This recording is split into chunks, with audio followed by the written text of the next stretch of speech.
कुणाल कामरा आणि सुषमा अंधारेंच्या अडचणी या वाढलेल्या आहेत। कारण कुणाल कामरा आणि अंधारेंविरोधात हक्कभंग स्वीकारला गेलाय। कुणाल कामरा आणि सुषमा अंधारेंविरोधात नोटीस काढली जाणार आहे।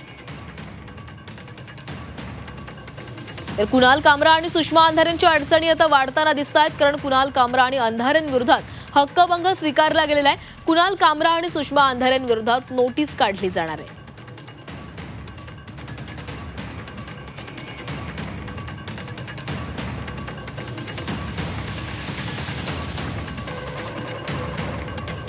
कुणाल कामरा आणि सुषमा अंधारेंविरोधात नोटीस काढली जाणार आहे, कारण आता त्यांच्या अडचणी आता वाढताना दिसतात। त्या दोघांविरोधात हक्कभंग स्वीकारला गेलेला आहे आणि त्याच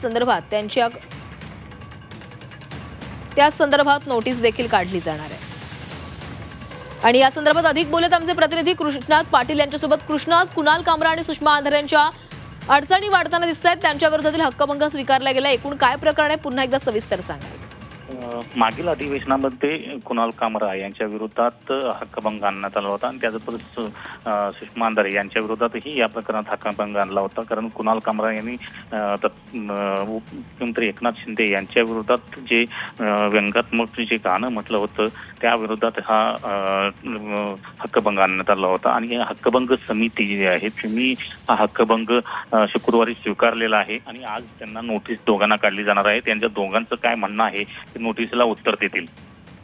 नक्कीच धन्यवाद कृष्णा, तुम्ही दिलेल्या सविस्तर माहितीसाठी। तर आता या नोटीसला काय उत्तर दोघांकडून दिले जाते याकडे लक्ष असेल।